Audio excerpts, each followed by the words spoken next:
माघ का महीना शुरू हो चुका है। अब आपको खिली-खिली धूप ही नहीं बल्कि भगवान श्री कृष्ण की बहुत सारी कृपा भी प्राप्त होगी, क्योंकि ये महीना है ही ख़ास। जय श्री कृष्णा, राधे राधे। माघ के महीने में सुबह-सुबह मैं जाग गई हूँ, थोड़ी ठंडक बहुत ज़्यादा लगती है, तो कभी-कभी लेट उठना हो जाता है। तो देखिए बाहर कितना कोहरा है अब भी। अभी मैं आपको बाहर का नज़ारा दिखाती हूँ। ये देखिए सामने जो बाउंड्री है, दीवार वो भी क्लियर नहीं दिख रही है। वैसे तो कहते हैं कि माघ के महीने में जो गर्म पानी से नहीं नहाना चाहिए, बंद कर देना चाहिए। लेकिन क्या करूँ, एकदम से चीज़ें चेंज नहीं करनी चाहिए। और देखिए यहाँ मेरे ठाकुर जी, मेरे हस्बैंड, मेरे बच्चा सब सो रहे हैं आराम से। इनकी नींद तो पूरी होती रहेगी, लेकिन मैं यहाँ नहा धो के रेडी हो चुकी हूँ, क्योंकि माघ का महीना ऑलरेडी शुरू हो चुका है 26 जनवरी को ही। और देखिए अभी भी सूर्य देव ने दर्शन नहीं दिए हैं। और इस महीने में भगवान श्री कृष्ण की भक्ति का बहुत महत्व है। ऐसा कहते हैं कि माघ के महीने में गंगा स्नान और तिल से जुड़ी चीज़ें, संबंधित चीज़ें, दान वगैरह बहुत फलता है। संक्रांति शुरू होते ही तिल का एक अपना महत्व होता है। तो यहाँ पर मैं नहा धो के सबसे पहले अपने लड्डू गोपाल के लिए और राधा रानी के लिए दूध बॉयल कर रही हूँ, और सुबह-सुबह मैं अपने प्रभु को उठा रही हूँ, क्योंकि अब माघ का महीना शुरू हो गया है।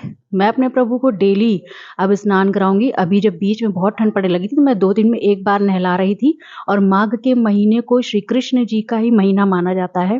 कहते हैं कि वो स्वयं श्री कृष्ण ही हैं, तो उनकी तो फिर खास सेवा इसमें शुरू हो ही जाएगी। तो देखिए मेरे प्रभु और मेरी राधा रानी और मेरे छोटे लाला तीनों जाग कर बैठ गए हैं। अब सुबह-सुबह जब उठते हैं ना बच्चे, तो सबसे पहले दूध की भूख लगती है। तो सबसे पहले मैं अपने ठाकुर जी के लिए दूध का भोग लगाऊँगी, उसके बाद ही उनको स्नान कराऊँगी। दूध मैंने बॉयल कर लिया है, थोड़ा-सा दूध मैंने भोग के लिए निकाल लिया है, और यहाँ पर मैं अपने प्रभु को दूध का भोग लगाऊँगी। अभी क्योंकि ठंडक है बहुत ज़्यादा, एकदम से हम चीज़ों को चेंज नहीं कर सकते हैं, तो मैं थोड़े से गुनगुने दूध का भोग ही लगाती हूँ। अभी तुलसी की पत्ती मिलना मुश्किल है। यहाँ पे पूजा पाठ की मैंने तैयारी शुरू कर ली है। माघ के महीने में तिल का बहुत महत्व है, तो इस महीने में भगवान के सामने तिल के तेल का दीपदान ज़रूर करें, और इस तरह का तिल का ऑयल जहाँ मिले जिसमें सिर्फ सीसम ऑयल ही इंक्लूड हो, वही यूज़ करें। मार्केट में आपको ऐसे तिल के ऑयल मिल जाएँगे, और घी के दीपक की बजाय सुबह-शाम तिल के तेल का ही दीपदान करें। ये महीना पूरी तरीके से भगवान विष्णु और माता लक्ष्मी के लिए समर्पित होता है, भगवान श्री कृष्ण के लिए समर्पित होता है। तो मेरी सुबह की पूजा आरंभ हो चुकी है, और मैंने यहाँ दीपक प्रज्वलित कर दिया है। अब मैं अपने ठाकुर जी को स्नान कराऊँगी। स्नान मैं गुनगुने जल से ही कराऊँगी अभी, क्योंकि ये तो बाल स्वरूप है। यहाँ पे मैंने कलावा उनको पहना दिया है, क्योंकि निर्वस्त्र प्रभु को नहीं नहलाया जाता है। वैसे तो कार्तिक मास हो, चाहे मार्गशीर्ष हो, चाहे माघ हो, सभी में ही प्रभु की खास सेवा होती है। लेकिन माघ के महीने में संक्रांति लगते ही तिल का बहुत महत्व होता है। मेरे प्रभु का देखिए श्रृंगार हो चुका है, और आज मैंने तीनों को पगड़ियाँ पहनाई हैं। ऊनी टोपा आज नहीं पहनाया है, क्योंकि अब आज से ठंडक थोड़ी कम हो जाएगी। माघ के महीने से ही मौसम जो है वो थोड़ा-सा सुधरने लगता है। तो यहाँ पे मैंने तीनों को ही आज पगड़ी पहनाई है। माघ के महीने में गंगा स्नान का भी बहुत महत्व है, और ऐसा कहते हैं कि अगर आप गंगा स्नान नहीं कर सकते हो, तो घर में गंगा जल डालकर स्नान करें और तिल डालकर स्नान करें।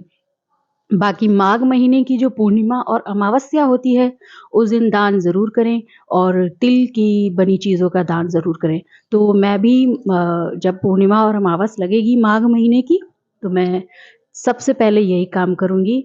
और दूसरी चीज़ कि मेरे ठाकुर जी यानी श्री कृष्ण जी का ये प्रिय महीना है, तो ऐसा कहा जाता है कि इस महीने में श्री कृष्ण जी के सामने डेली मधुरा अष्टकम का पाठ ज़रूर करना चाहिए। आपने श्री कृष्ण का एक संगीत ज़रूर सुना होगा, अधरम मधुरम वदनम मधुरम, उसे ही मधुरा अष्टकम कहते हैं। ये देखिए मेरे पास एक छोटी-सी किताब है, ये मुझे कहीं से भेंट में मिली थी। जब हम किसी भी ईश्वर से जुड़ते हैं ना, तो उनसे जुड़ी हुई चीज़ें अपने आप हमारे पास आने लगती हैं। तो ये किताब मुझे अपने आप मिली थी, और ये बहुत ही सुंदर किताब है। इसमें छोटे-छोटे जो है श्री कृष्ण जगह-जगह बने हुए हैं, और इतनी अच्छे-अच्छे चित्र इसमें दिए हैं। मैं ये किताब हमेशा अपने पास रखती हूँ। तो यहाँ पर पूजा हो जाने के बाद अब हम करेंगे थोड़ा किचन का काम। नियम कोई भी बन जाए, बदल जाए, जब तक ठंडक है चाय की दीवानगी कभी नहीं छोड़नी चाहिए। इसलिए जो भी नियम आपको फॉलो करने हैं आप कीजिए, लेकिन चाय पीना बिल्कुल मत छोड़िएगा। सुबह जल्दी उठ जाने से मेरे काम फटाफट हो जाते हैं, तो मेरे हस्बैंड को आज ऑफ़िस जाना है, इसलिए मैं सबसे पहले अब उनके टिफ़िन की तैयारी कर रही हूँ। टिफ़िन में मैं अभी फ़िलहाल कुछ हल्का-फुल्का ही बना रही हूँ जो जल्दी बन जाए। अब सारा काम निपट गया तो अपनी बच्ची को लेकर छत पर आ गई हूँ थोड़ी देर धूप लेने, और साथ में मैं ये कृष्ण जी की किताब लाई हूँ, जिसे मैं थोड़ी देर बैठ के पढ़ूँगी। लेकिन क्योंकि अब धूप बहुत तेज़ निकलने लगी है और यहाँ पर ज़्यादा देर बैठना मुश्किल है, तो मैं थोड़ी देर ही बैठूँगी और फिर चली जाऊँगी। माघ के महीने में धूप खिलने लगती है और आप जिस धूप का इतने दिन इंतज़ार करते हैं ना, वो धूप जब आ जाती है तो आप उस पे ज़्यादा देर बैठ भी नहीं पाते हो। वहाँ आप ज़्यादा देर अ, धूप ले भी नहीं सकते हो। काटेंगे, धीरे-धीरे मौसम सही हो जाएगा और गर्मियाँ आ जाएँगी। तो अपना ध्यान रखिए। जय श्री कृष्णा, राधे राधे।